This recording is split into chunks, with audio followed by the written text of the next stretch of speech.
you so much. Thank you very much. Well, good afternoon. You had a good lunch break?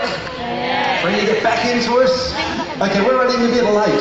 So I want to make sure we dive in and move very quickly in this session, but I also want to make sure we're going to move fast, content-wise, but I want to try and speak slowly, because I know us Australians are known worldwide for being fast talkers, and the challenge with that is, for some of you, just trying to keep up with translations was a bit of an issue this morning, and so I want to make sure we go nice and slowly and clearly, but with a lot of intensity in this workshop, guys. I want to do a deep dive on some of the topics we didn't get a chance to cover in as much depth as I would like to have this morning. And we started off the time this morning, I played that game with you. Were you paying attention? I took you back to high school science class. I want to play Were You Paying Attention again, but a little bit more recently, because I gave you a formula about an hour and a half ago, and I'm wondering how many of you were actually paying attention when I spoke an hour and a half ago, because the formula was this one up on the screen. Momentum, I said, equals A, which stands for? Activity. The F stood for? Focus. And the C stood for? Consistency. Well done. Some of you were paying attention. Very good. Well, what I want to do is go a whole lot deeper around this formula, but I'll show you with the leaders this morning. We had a meet and greet at about 8 o'clock this morning. And one of the themes I was touching on with them there is that the issue with momentum is it's often a bit like inspiration. We find it difficult to pin it down. And if I were to ask you right now, how would you know in your business or in your team that you've got momentum? Some of you would really struggle, I imagine, with how to describe, I guess, in a quantifiable sense, how much momentum you've got. But here's the thing. We all know what momentum feels like. So it's a bit like inspiration. We know when we've got it, but when it disappears, we don't know where it went. And it's the same with momentum. And when I'm working with clients, regardless of the industry that I'm working in, and I ask them the question, what does momentum feel like? Every single audience, in every single country, the same sort of words will come up in their descriptions. And they're often words like this. People will say, well, we know what it feels like to have momentum because it feels like we're just going with the flow.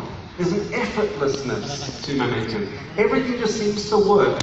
We feel like we're just firing at all cylinders. Every month we have a meeting and there's just more people. We can't even find seats for them. Everything just seems to be going brilliantly. We're on a roll. We're in the zone. And I'm not going to ask for a show of hands, but if I were to ask how many of you are experiencing that right now, that collection of words, there'd be a good number of you who go, you know what, yeah, that's my business. We've got momentum. And that's great, but here's the key. You need to preserve that momentum at all costs. You can never take momentum for granted, because you could be here one moment and gone the next. But there'd be a lot of you this afternoon that if you were honest and I said, how's your last year been? You'd say, well, not really as much like that.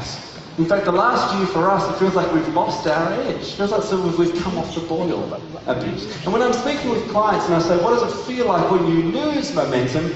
These are the sort of phrases they will often use.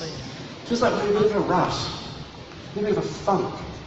Now it just feels like we're up against it, it's become a hard slog. We're doing the same things we were always doing, but it just feels like it's an uphill battle now.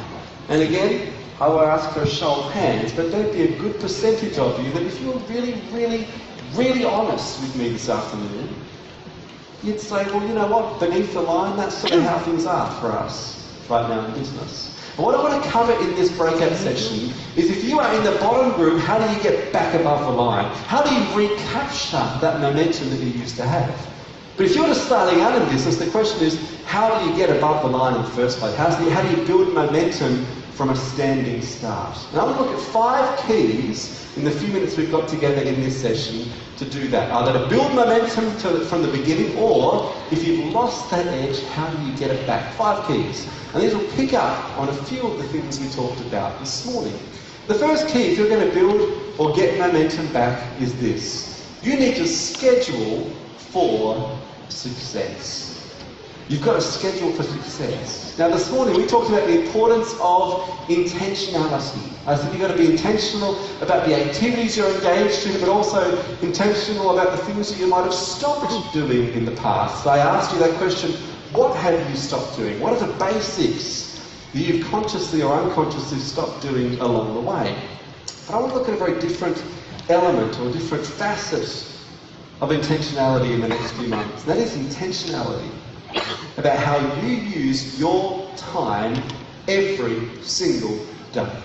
Because can I tell you, if you're going to build momentum in the coming 12 months, you need to become incredibly deliberate, very intentional about how you use every moment of every single day. In fact, when I work with high capacity, high output people, one of the common things I see come up with them is that they're always very deliberate, very intentional about how they use their time. And I want to share with you a tool to help you leverage your effort. In other words, get better results without necessarily working harder. Would that be helpful? Yes. I want to give you a tool that I've seen many of the most successful, high output people I've worked with use, either consciously or unconsciously. It's a tool that I call the Productivity Blueprint.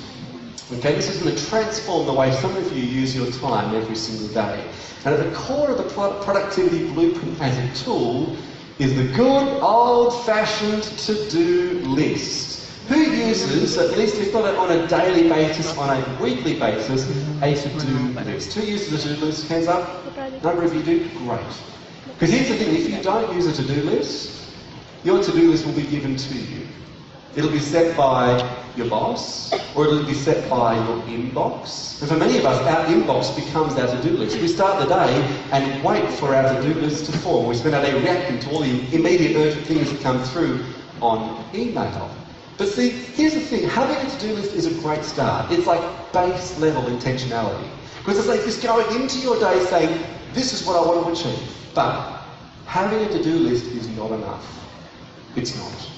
Because see, being intentional is not just about the substance of your to-do list, i.e. what you've got on that list, or even the fact that you've got a list.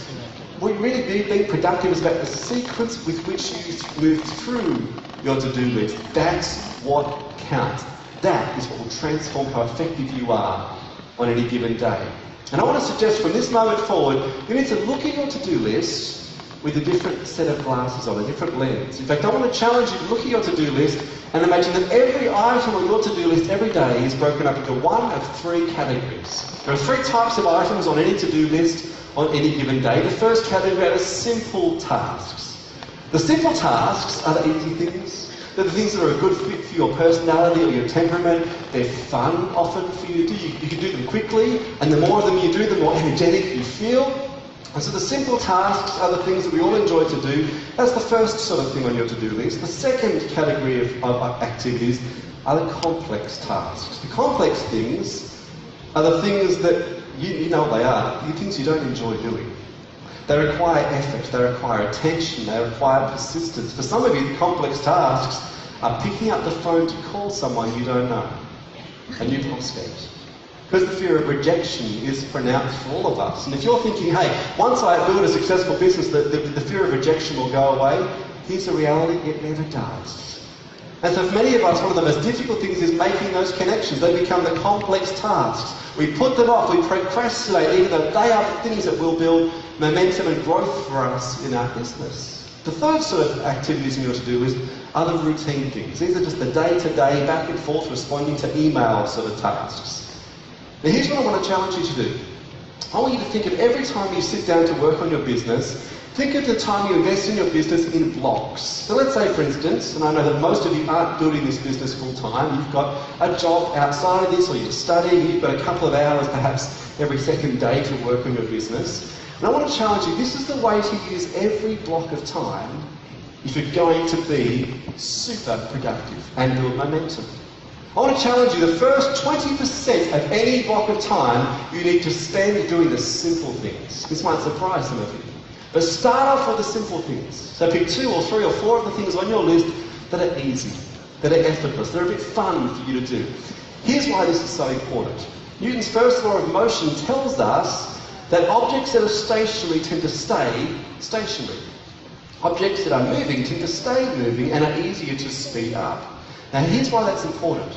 If you start a block of time working on your business, you're standing still, you need to do the simple tasks because they get you moving. This is why if you want something done, you give it to a busy person. Because you give something to a busy person to do, they're already in motion, so it's not a big deal to add one more thing to their list. If you give something to a person who's not busy, And it's like you've asked the world of them. And so this is the key. You've got to get off go. You've got to get moving. You've got to break the shackles of inertia. So as you start that block of time working on your business, start with a few of the simple things just to get you moving, to get you on a roll. Then you turn your attention from the simple things to the complex tasks. You spend the next 40% of your time working on complex tasks. And then the last 40% of your time, you then turn your attention to the routine day-to-day stuff. Now, here is why this framework, and by the way, when you start using this, you'll have to be a little bit deliberate at first, but it'll become second nature over time. Here's why this matters so much. Because if you don't have a framework for using your time intentionally, here's how most of us use our time every single day. You start with the routine things. You open your laptop, you turn your computer on, you start responding to emails, you get back to people on voice messages, and then once you've done the routine stuff, then you turn your attention from the routine things to the simple tasks. They're easy. And then 7 minutes before you're going to race out the door to a meeting, you think, oh goodness, I haven't got to the complex stuff yet. I've still got to make those phone calls I've been putting off. And what do you tell yourself? Hey, I've only got 7 minutes to go. I'll do it tomorrow. And then tomorrow becomes next week, which becomes next month. How many of you have got things on your to-do list that have been there for months right now? Hands up if that's you. Be really honest. A lot of you do. Do you know what those things are? They're not the simple things. They're not the routine things. They're the complex things, aren't they? And this is why being intentional and deliberate about how you use every single moment of your day is so critical. So the first key if you're going to build momentum is to schedule for success. The second key if you're going to build momentum is this. You need to maintain a future focus. Maintain a future focus. And we talked about this briefly this morning, the importance of having a clear vision for the future. And I believe Kevin shared yesterday one of the quotes from the Momentum book, which was that purposeless productivity is soul destroying. And I often refer to inspiration as being like the oil in the engine of your car. Some of you know that the purpose of oil in the engine of your car is that it lubricates all the bits and makes the engine work well. And so you can actually run an engine for a little while without oil. But eventually the temperature will rise and it'll seize up, it'll blow up. And so, inspiration can be the same. You can be busy. You can be productive without vision, without a sense of inspiration, but you can only do it for so long. And eventually, it starts to wear you down. That's why I said this morning when we were talking about the All Blacks as an example of this. The challenge for the coach of that team is to keep them forward-focusing. What's next? What's the dream? What's the vision? And constantly aware of the why rather than getting bogged down in the what and the how.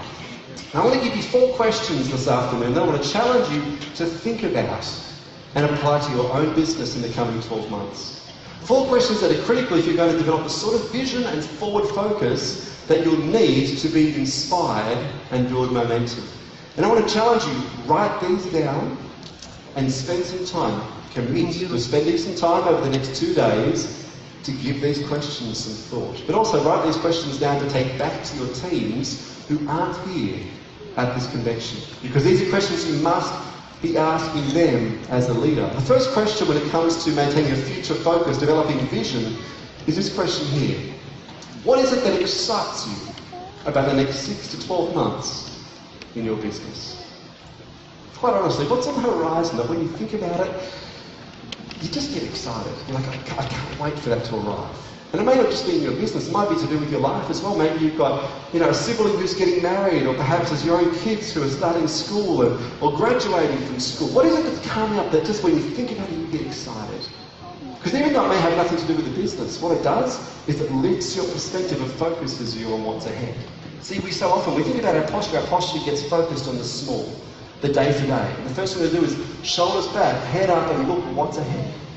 And so what's coming up that you're looking forward to, that you're excited about, either in your life or in your business? The second question you need to ask if you're going to focus on vision is this. When did you last feel motivated? And why? Now, I want to just say, not at this convention, okay, because this is an easy place to be motivated. There's lights and there's screens and there's music and your friends are all here. I was thinking the last few weeks or months, when was the last time you genuinely felt pumped up about your USANA business? But don't just identify the time. Retrace your steps and think, what were the things that happened that led to that sense of motivation? Was it a book you read? Was it a conversation you had? Was it something you did that got you into that motivated space? The question is, how do you replicate that next time you feel stuck? Next time you get into that rut, how do you do the things that you know, based on your temperament, get you motivated? And it'll be different for every single one of you here. So the question is to ask is this one here. What results would represent a bitter or disappointing failure in the next 12 months? And here we are at the AP convention. Imagine we're all back here again in 12 months' time. If I were to ask you, what would represent a failure? Like if you came back here in 12 months' time and you were at this level of the business, what would that level be? You go, gosh, if that was the case, I'd really feel like I'd missed it. Maybe for you it's like, well, if I came back next year and my business was the same sort of level, if I was at the same recognition level, I'd feel that was a failure. Or maybe to be if your business was smaller. Obviously that would feel like it's a failure. But what about personally, if you were the same weight, the same level of fitness? Would that feel like a bit of a failure to you in the next 12 months? Because here's the thing, identifying what would represent a failure gives you powerful clues. Because now you go, well, what would the opposite of that be?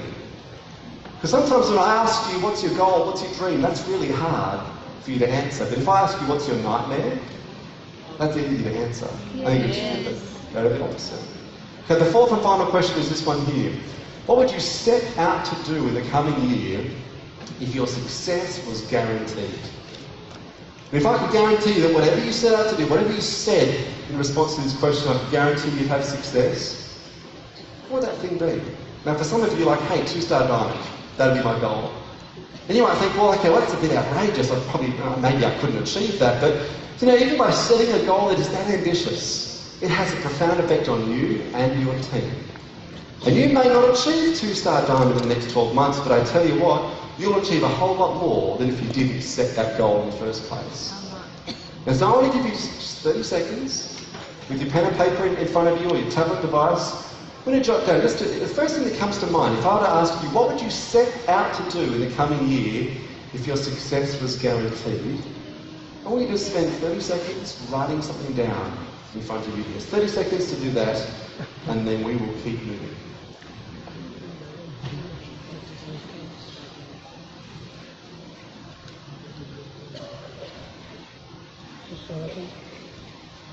You know, for some of you, what you're writing down right now is going to change the course of your business, change the course of your life.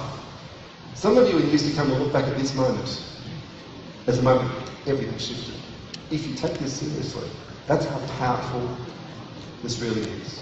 Let's give you another 15 seconds.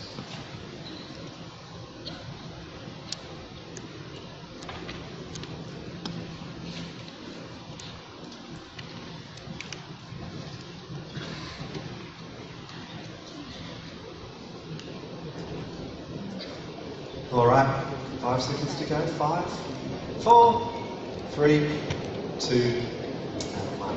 Okay, there is nothing like a bit of accountability. So I want you to turn to the person next to you, and if you feel comfortable, I want you to share with them what you just wrote down in response to that fourth question.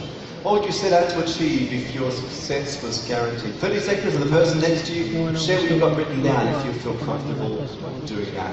Go for it.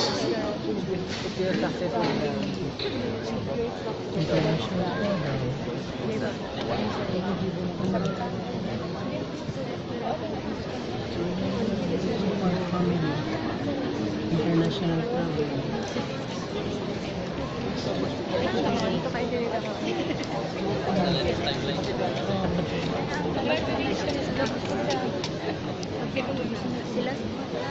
Last lang ba?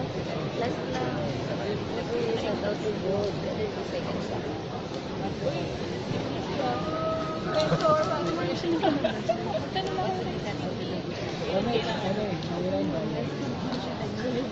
5 seconds to go. 5, 4, 3, 2, 1. See, I don't know if you can feel it like I can. I look at you and I look at the posture, the body language. Just spending some time doing this shifts your state, shifts your whole perspective. How many of you are feeling a bit more inspired than you were 5 minutes ago coming into this session? Hands up, come on, be honest. This is a powerful exercise, just this exercise in its own. This is just the start, just the start. Okay, let's look at the third piece. Third, if you're going to build momentum in the coming 12 months, maintain your forward focus is absolutely critical. Being deliberate and intentional about your schedule and your time is important. But number 3 is this. The third key to get into a groove this coming year is to make sure you keep your business simple. Keep your business incredibly simple. Now, in the world of physics, what slows objects down? The reason objects lose momentum, if you've ever seen those experiments with the pendulum, they'll swing back and forth, and gradually it loses height and loses speed. You know why it does that? Because of a thing called friction.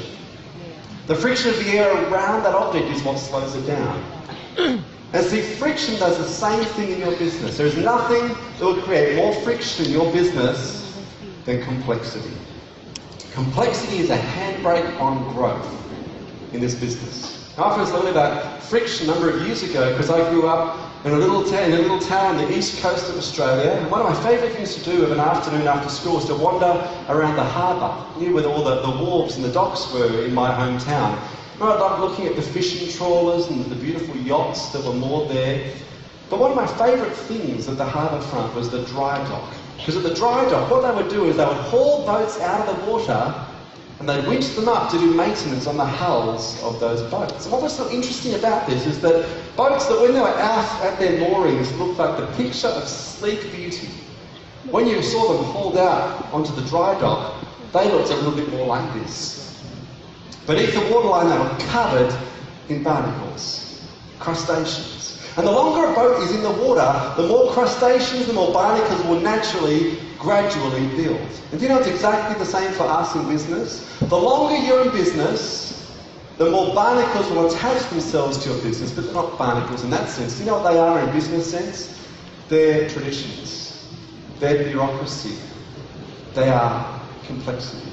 They're the things that will slow you down over time. And I guess the question for any business is, how do you identify the things that will create friction? And I want to give you 3 questions that I often give to clients to help them figure out what are the things that are creating friction and slowing you down right now. The first thing that creates friction are things that lead to confusion. Look at the way you run your business and ask your teams, what are we doing that creates confusion for you? Particularly you ask a new person this, someone who's just registered in the business. What do we do that doesn't make sense? What are the things that seem a little bit odd? Maybe it's language that doesn't translate well, because it's language that you understand, because you've been around the business for a couple of years, but to a new person it seems like a foreign language. So what creates confusion? Number 2, what creates complexity? And number 3, what creates frustration? What irritates people? Now of those 3 questions, the second one for you as a business is the most important. And as I said, we need to keep the business simple. I remember challenging a group of people at the Melbourne convention earlier this year on this point, and I said, if someone sits down with you and you talk about the business opportunity, you go through and talk about the products, if that new prospect leaves that meeting impressed by you, you've failed. Honestly. Because if they leave that meeting thinking, my goodness, that person knew so much about the science behind the products, and knew so much about the compensation plan, they were just all across the details. If they leave impressed by you, here's the reason you failed. Because you know what their next thought will be? I could never do that. They were so impressive, they knew so much, but I could never be that across the detail. See, what you want people to leave a conversation with you thinking is that all it takes? This business seems so simple, I can do that. And see, in business, the longer you go on, so often the more complicated you will make this business, and that complexity is the very thing that will slow you down. You must keep this business simple if you're going to build momentum and maintain it over time. Right, number 4, the 4th key if you're going to build momentum is you need to develop an innovation mindset. The innovation, of course, is so critical for any business right now because we are living in an age where things are changing more frequently than most of us have ever experienced. In fact, more frequently than any of humankind has experienced. I was actually reading this morning in the newspaper before jumping up on stage that there's one market in America right now where blockbuster video is still thriving, and that is in Alaska. For some reason, I think it's because of their long dark days, Alaska still has thriving blockbuster stores. Also, the cost of the internet is higher there, so Netflix hasn't been as popular. What was interesting though as I was reading this article is that at one point, when Blockbuster was at its peak, they were opening a new outlet every 17 hours. That's how much momentum that business had. But they got stuck. They stopped innovating frequently enough. When the threat from Netflix became clear, instead of adapting to that threat, they stayed with what they knew. And that is the challenge for any business right now if you're going to stay at the cutting edge. I don't know how many of you have ever heard this quote from Albert Einstein. Einstein once famously said that insanity is doing the same thing over and over again, expecting to get a different result. Who's heard that before? Hands up if you've heard that before. Most of us have. Can I suggest, if Einstein were making this observation today, if he was defining insanity today, in light of all the changes we're experiencing, the rate of disruption in the business marketplace right now, can I suggest Einstein would probably define insanity the very opposite way to this. Today, Einstein would say insanity today is actually doing the same thing over and over again, expecting to get the same result. What I mean by that is this. If you are using the same techniques, the same approaches, the same scripts, the same technologies that you were using to run your business 3 years ago, or even 2 years ago, expecting to be as effective as they were 2 or 3 years ago, you're going to be really disappointed.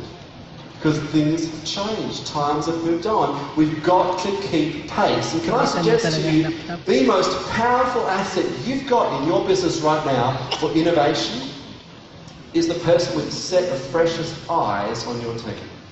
The person who only joined up as an associate last week. Who are the people that when David asked this morning, this was their first convention? Hands up if that was you, if this was your first AP convention. Quite a number of hands. Can I suggest those people with their hands up? Very good. Round of applause, it's great. Can I suggest those of you who have your hands up, your perspective right now is the most important.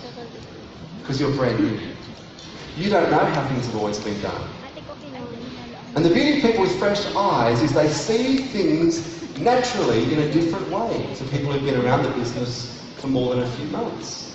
I love the quote from the late Dr. Wayne Dyer. Wayne Dyer said this, he said, when we change the way we look at things, the things we look at change. See, when you shift your paradigm, that is when innovation occurs. And the most powerful source of innovation, new paradigms, are those in your team who've got fresh eyes. What I love about people with fresh eyes, by the way, is not only do they see things differently, they will often see the most simple solutions to problems the experts make really complicated. I love this student's exam response as an example of seeing a simple solution to an otherwise complicated problem. By the way, high school teachers will tell you that's not called fresh eyes, it's called smart or something else, so you can probably figure out what I mean. Okay, but this is the beauty of fresh eyes. They see things differently. And I reckon the best example I've come across of the power of fresh eyes and bringing about innovation actually came from the global homewares and furniture giant IKEA. Back in IKEA's early days as a business, they used to sell furniture that actually came as furniture. So rather than buying a table or a chair that was in flat pack that you had to assemble yourself, they actually sold you a table or a chair that actually came as a table or a chair. And back in those early days, at one point, IKEA was having a catalogued photo shoot for a whole lot of new season stock items. And at the end of their photo shoot, all the IKEA staff were putting the stock back into a truck to go back to IKEA's warehouse. But there was one dining table, a big 8-seater dining table they couldn't fit back into the truck. Now they knew this table should fit the truck because everything had come to the photo shoot in that very truck. So they knew it should fit, but it just wasn't. They couldn't get the doors closed. And all the warehouse staff wrestled with this table for a good half an hour. And over in a distance, the other side of the room, was the photographer who had been doing the photo shoot. And he was packing away his gear, the tripods, the lights. So he noticed them wrestling with his table. And with the benefit of a bit of distance and some fresh eyes, and this is a man who didn't work with furniture every single day of his life, a thought occurred to him. And he walked over and said to the guys who were wrestling with his table, now guys, have you thought of taking the legs off in order to get the table into the truck? And the guys that were wrestling with the table said, no, we hadn't even thought of that as an option. What a brilliant idea. But see, they were so close to the situation, they couldn't even see the most obvious solution. They took the legs off, the table went in, they closed the doors, the truck went back to the warehouse, and they were all joking about this when they got back to IKEA's warehouse. And one of the executives overheard the conversation. And a thought occurred to him. If it worked to fit the table back in the truck, what if we actually ran our whole business the same way? Instead of shipping furniture around the world ready assembled, what about if we just put it in a flat pack and the customer had to assemble it themselves? And the whole flat pack or assemble it yourself business model, if you trace it back, goes back to that day with that one photographer with fresh eyes who asked the question, why don't you take the legs off? Now, having assembled my fair share of IKEA furniture over the years, I often wonder how many relationship breakdowns and divorces that one photographer is responsible for because of the stress that you probably all experience putting IKEA furniture together. But that's the power of fresh eyes. Seeing things everyone else had missed. My challenge to you is in your team, what's the culture you have when it comes to fresh eyes? If someone comes into your business and they ask the question, why do you do things that way? How do you respond? Because you know what happens in many businesses? When someone comes in and they're brand new and they ask that why do we do things that way question, that question is seen as a threat. And often what we tell people is, just sit in the corner, watch how we do things, then once you know how we do stuff, then you can make some suggestions. And what you miss is the insight, the perspective of those people with fresh eyes. Okay, number 5, the 5th key, if you're going to stay at the cutting edge, particularly in this industry and in this age, is to embrace the next generation. Now, how many of you are from the Philippines? Hands up, who are the Philippines people? I've been hearing all day about what you guys are doing in the Philippines, the fact that you're attracting younger generations brilliantly at the moment. And what's really cool to me is coming back to this conference, because I first spoke at the Asia Pacific Conference when it was Sydney, I think 6 or 7 years ago. And at that point, there were nowhere near as many Gen Ys or millennials in the room. And yet I've seen you guys in different markets across the world do such a brilliant job of attracting this young group. Because this is a generation, this younger generation, often referred to as Generation Y or the millennials, and they are such an important generation for your business. It's so critical. Because Generation Y bring into this business energy and enthusiasm and those fresh eyes that we were talking about before. And for those of you who haven't seen me speak in the past, my interest in the whole discussion of different generations and how to reach out to that younger generation started back in 2004. Because that's the year that we started seeing headlines like these ones flash across newspapers around the world. And it's almost like the world woke up to the fact that there was a new generation coming through who were very different. And most of the press coverage told us that Gen Y was self-centered, materialistic, impatient, disloyal, and entitled. Most of it was very negative about Gen Y. And as a Gen Y person myself, because currently Gen Ys are aged between 17 and 36. That's the age group of millennials or Gen Y at the moment. So any of that group born between the early 1980s and the late 1990s. I remember thinking back in 2004, seeing all this negative press coverage, thinking, is this true? Are my peers and I really as bad as everyone's saying? And so I embarked on a research project in Asia, trying to get a sense of what's actually making this group tick. And at the end of that process, the first book I wrote a number of years ago now is a book called The New Rules of Engagement. And my goal with this book was to really capture some of those trends. What is making Gen Y or the millennials tick? What are their values? What are their attitudes? How do you communicate with them in a way that's meaningful? How do you motivate them? How do you lead them? And I think this is the book that I spoke about at the Asia Pacific Convention a number of years ago, and it's been great to see how so many of you grabbed this stuff and applied it. In fact, I was talking to a 2-star diamond in Melbourne at the convention earlier in the year, and he said that this book, and a lot of what we shared at the Asia Pacific Convention, was just as he was starting his business, and he said it's been a huge part of his success, which is, as a speaker, you often don't get the feedback, so it's incredibly encouraging to see how well you guys are grasping this. And yet the reality is many businesses right now are struggling. They are struggling to engage millennials and Gen Y. And one of the big struggles is that this is a group who are different. You've got to use different language, you've got to use different techniques and approaches. In fact, one brand that is really, really wrestling with millennials and Gen Y right now is this brand here. Talk about a business that's losing momentum. In fact, I think in the next 2 days, the next quarterly earnings report will be released by Twitter. And I was reading this morning the Wall Street Journal, they're already nervous about this. Twitter's share price took an absolute hammering last year because as a business, they are not reaching out to younger generations. Because Gen Y, as a general rule, are not on Twitter. Do you know where they are? They're on apps like these. They're on WhatsApp, they're on Snapchat, they're on Pinterest, Instagram, Kik, the one in the bottom right-hand corner. I don't know how many of you know of Dove Smash. It's an interesting one that still has a lot of appeal to younger generations. And the challenge for Twitter is how do they reach out to this young group coming through.